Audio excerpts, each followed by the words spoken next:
Welcome to Digital Asset News. Take the top stories in cryptocurrency and digital assets and break them down into bite-sized pieces. Today, we've got some interesting stories. First up, as you may know, the market is up and everybody's happy. Fantastic. And this is an article from Bitcoinist, and it talks about the 3 reasons why Bitcoin price broke above 9,000 today and if this is actually sustainable. Also, there are a total of 12.5 million Bitcoin which have not been moved in one full year. And I think this story is the biggest example of bullishness that I've read in a long time. Also, the SEC to establish a node on the XRP ledger, Ripple's executive VP, and I believe one of the lawyers also stated the same thing. So this is great news for XRP, Ripple, and trying to determine if this is a security or not. And finally, we'll go over the scam of the day. I want to say thanks everybody for really putting in the effort. We got a couple more scammers yesterday to drop everything and have been banned essentially from YouTube. So I want to say thanks everybody who's put in the hard work of downvoting and reporting these scammers. It's going to pay dividends later in the year as all the new people come in, and we're protecting all those people. So great job. All right, let's get to the stories. First up, these are the 3 reasons why Bitcoin price broke above 9,000. And this is just one article, one opinion as to why this actually happened. So 3 reasons why they could think of. 1 was the end of the Chinese New Year. 2 is the global crypto market cap rising. Okay. And the February before the Bitcoin halving, which I think is one of the big reasons. So going into this article, the first thing it talks about is the Lunar New Year always has an effect on Bitcoin trading volumes, especially as the Chinese New Year concludes. So I've heard about the Chinese New Year for, years now, and I've always wondered when exactly is it and how long is it? So just as a recap, the Chinese New Year, it ends on Saturday, January 25th, 2020. And how long it is, the festival lasts for 23 days, ending on the 15th day of the first lunar month in the following year in the Chinese calendar. So January 25th is like, I suppose, the stopping point, I guess. But as everything that is going wrong over there, I would say, with the coronavirus and the different people being affected and the lockdown of major cities, I don't think there's a lot of celebrating. However, China is a massive country, so who knows? But I can tell you this, it does look like it did play a little bit of an effect. And I started to think about this because I had heard this same narrative in January 2018, just after the huge bull run of 2017. So let's take a look real quick at the price history. So this is going from December 5th, 2017 to February 12th, 2018.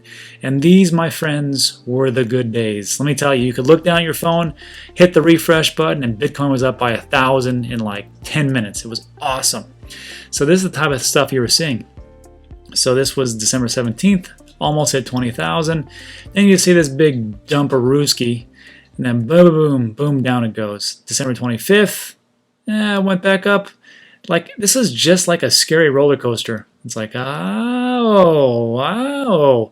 Before you know it, you're going up and down, you're getting crushed. And if you haven't watched my video on the bull run basics, I talk about how you really have only got about 28 to 30 days to get your stuff in order and to have all your positions and get the heck out before you get wrecked, which is what happened to me.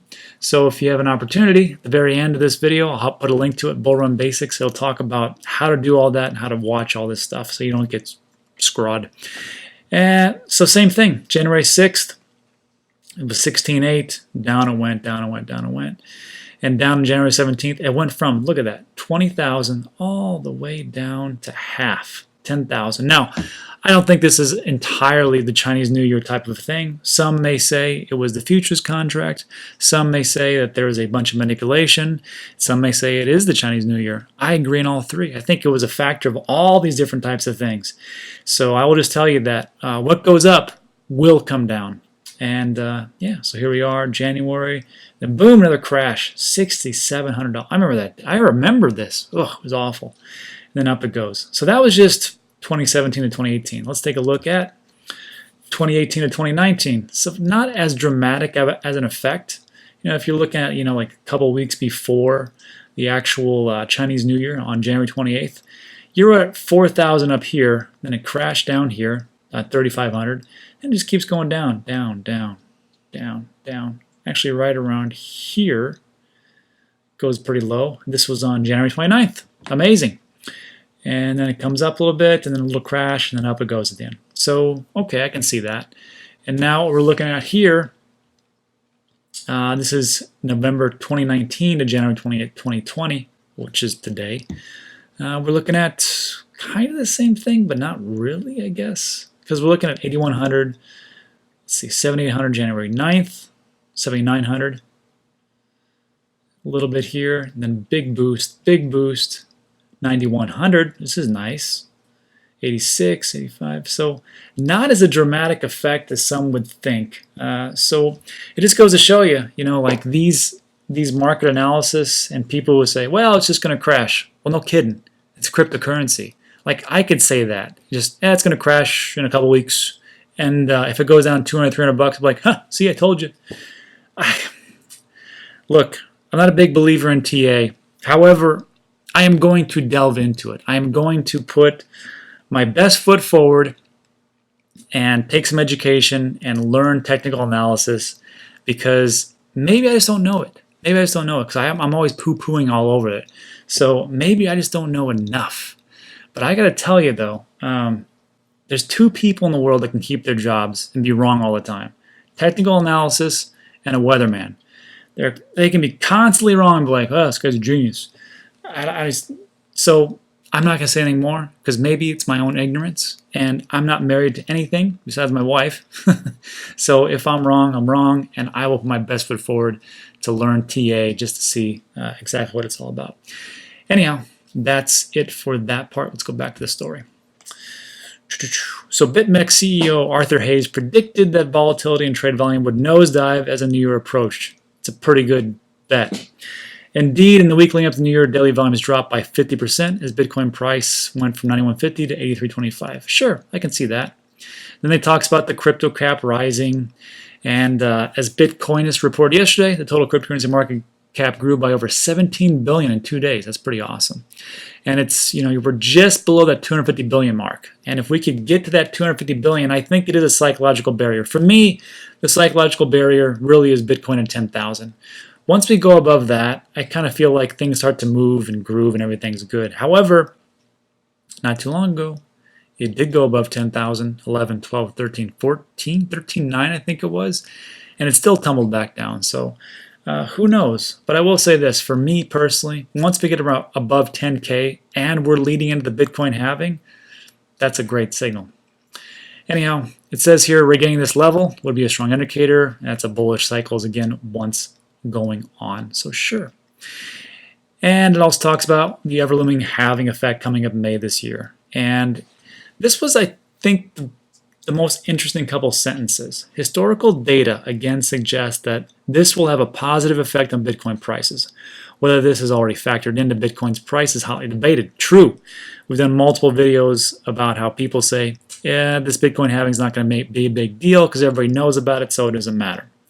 And I'm telling you right now that they are FOS. It's going to make a big difference. It doesn't matter. However, it's going on with the story here. However, if prices continue to rise, then we may find that FOMO makes it a self-fulfilling prophecy in either case. And that's the big thing, my friends. It doesn't matter that people know about it, because who really knows about it? You and me. And then who else out of our little bubble? Not too many people. But I'll tell you this. Let me tell you this. Once Bitcoin starts to go through the roof again, and maybe not even an all-time high, but let's say as soon as it goes above 10, people's ears start to pick up. Not only that, you're going to see it on CNBC. You're going to see it on Fast Money. You might even see it on CNN, Fox News, whatever else, talking about Bitcoin again. And then people are like, what's that all about? And they look it up, like, whoa, wait, you're telling me it was at 6,000, now it's at 10,000? And then before it went to 20,000 in 2017? Well, I might just have to put a little money into that. And before you know it, FOMO galore. So I do not care what people say. It's already priced in and blah, blah, blah. Yeah, it's priced in for me and you. We know what's going to happen, right? But the other people, when they come back in, they're like, what's a Bitcoin having? I don't know, but I want 20,000 at one point, so I'm going to invest as much as I can. That's how I see it going. All right, moving on. 113 billion in Bitcoin locked by crazy holders who refuse to let go, like you and me. So this comes down to about 12.58 million, let's say 12.5 million Bitcoin. 12.5 million Bitcoin has not moved in a full year. Now, I'm not going to read this whole article, so there's just some notes here. There's only 21 million total for Bitcoin, right? And right now, we have a little over 18 million circulating that's been mined. Over the next 30, 40, 50, how many years, then they're going to mine the other 3 million. So there's not much left. And this also led me to think about, well, I know there's some that are lost. So how much have actually been lost? So according to, where was this at? Wired.com. Oh, from Chain Analysis. Firm that analyzes activity across different markets, they estimate that between 2.5 and 3.5, somewhere around there, million Bitcoin have been lost. How have they been lost? Well, in the early days, this was like 2009, 2010, people could mine like crazy. Like, oh, I just made 100 Bitcoin. Who cares? Less than a penny. No one cares about this. This is dumb money. And they just, either throw it away or their hard drives would crash. They wouldn't work. And let me tell you, I've had a PC for years. I have a Mac. I've had a Mac now for like 5 or 6 years. It's the best thing of all time. But PCs, I used to throw those things out like every 6 months, 8 months, maybe a year it would last. So back in those days, you better believe people are throwing away their hard drives like, it's just, I had 1,000 Bitcoin, but it's just worthless money. It's only a penny. I don't care. So if you've got, let's just deal with round numbers, 2.78 to 3.78, let's say 3 million. All right, 3 million. So if you got 3 million, and 12.5 million hasn't been moved in a year. So let me do some quick math here. So 15.58 million Bitcoin hasn't been moved, or it really is not going to be moved in a year, right? So you got 15.5 roughly, and we got 18 total. Some more quick math. So we're looking at 2.5 million Bitcoin. That's it. That's all that's out there. 2.5 million out of 21 million. No, sorry, 2.5 million out of 18 million. That's all that you got, my friend, to actually lock into. And who's doing that? All the big institutions, all the people behind it, all the little guys like you and me buying up as much as we can because we know what's going to happen. That's a very minuscule amount that you can possibly get your grubby little hands on. So I think if you have all these Bitcoin and it ain't moving, then all of a sudden you have a Bitcoin halving, then people are reading these stories, like, I want to get some of that. What do you mean there's none? There's got to be some. It's just, can't you just make some more? No, you can't make any more. It's not like the Fed, we can't just print it. So I see this as big news, great news, and I think 2020 is going to be a fantastic year. All right, moving on. Last story before Scam of the Day, and this has been covered not ad nauseum, but by quite a few YouTubers.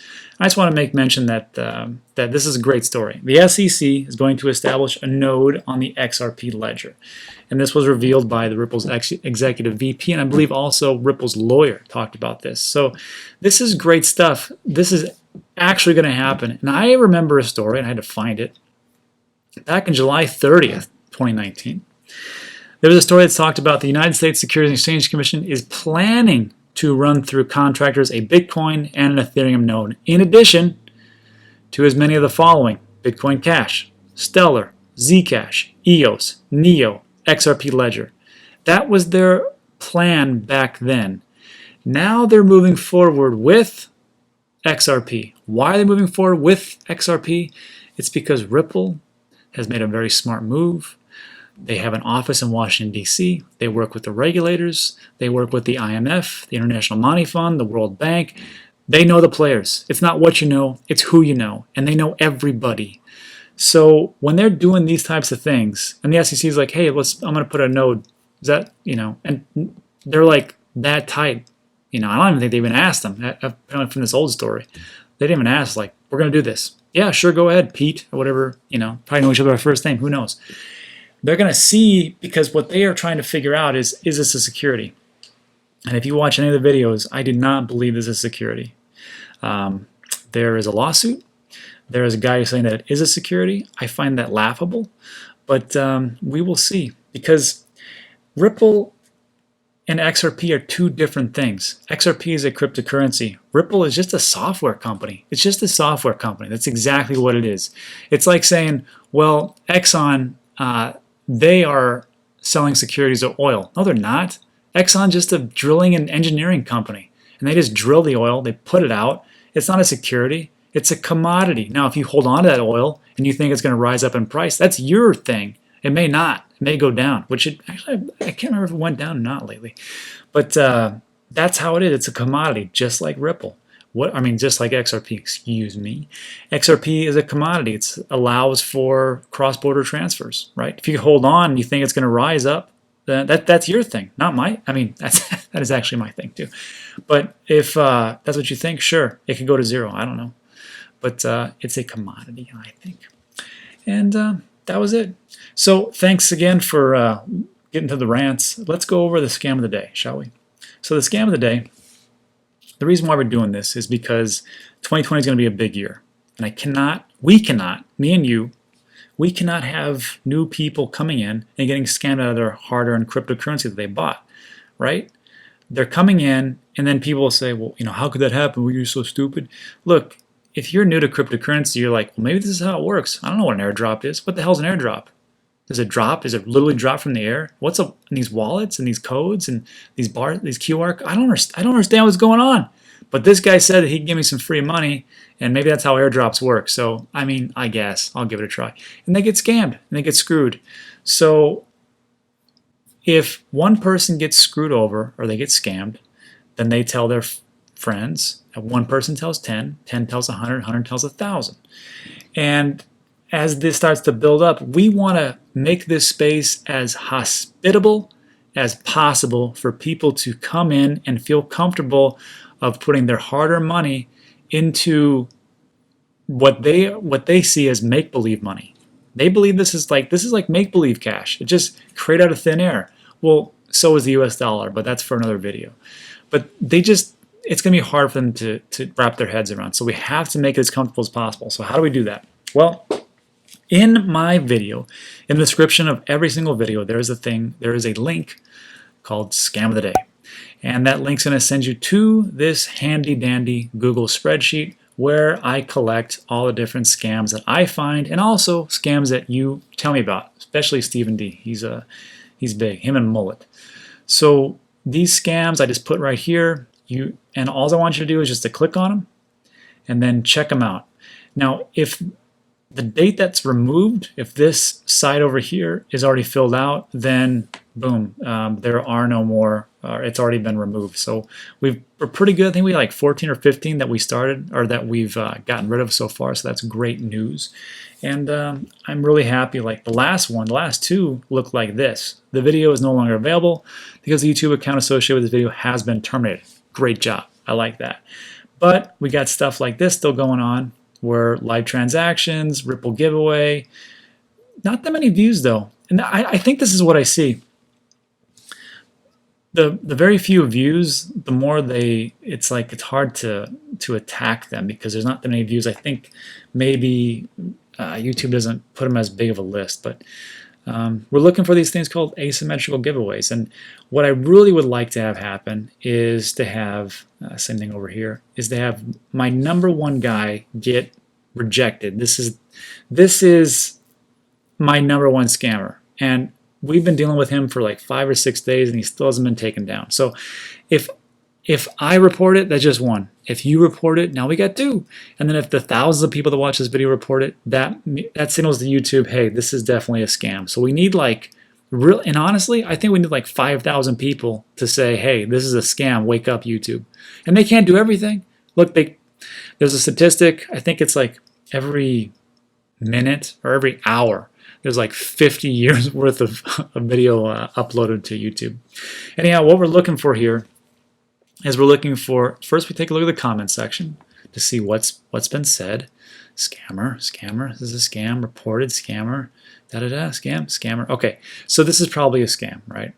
There's other videos that may say it's a scam, but this is just like a red flag, right? I mean, even I've had someone go, this guy's a scammer because he's talking about XRP. That's not true. So what we're looking for is, what did the comments say? And there's a boatload of them that say it's a scam. What is going on in the video or in the description? Is there an asymmetrical giveaway? Are they saying like, hey, send me, essentially it's like, send me 0.1 Bitcoin, I'll send you 10 Bitcoin. Or send me 1,000 XRP, I'll send you 10,000 XRP. No one's giving you free money. You're not special. Nobody loves you. No, I'm just kidding. Someone loves you. But here's where it all comes down to. Let's take a listen. So like usually you can see in the description, you know, like, hey, send me this, here's the address. This guy just has his address and his tag, but I want you to listen to, what is it, to 16 seconds where he tells you the asymmetrical giveaway. Just send from 1,000 to 10,000 XRP to the address below and get from 10,000 to 100,000 XRP back. Woo! How you like that? What a douchebag. Anyhow, so like these types of scams where they say, yeah, give me this and I'll give you all this, it doesn't happen. It doesn't work, right? So all I want you to do is downvote it like I've already done about 100 times. And then there should be a flag button, but sometimes it doesn't come up. So click on these 3 dots. Or not. I gotta move my, sorry, you won't have this here. Let me move this out of the way. 3 dots, report. What is this? This is spam. Choose one. It's a scam or fraud. Click next.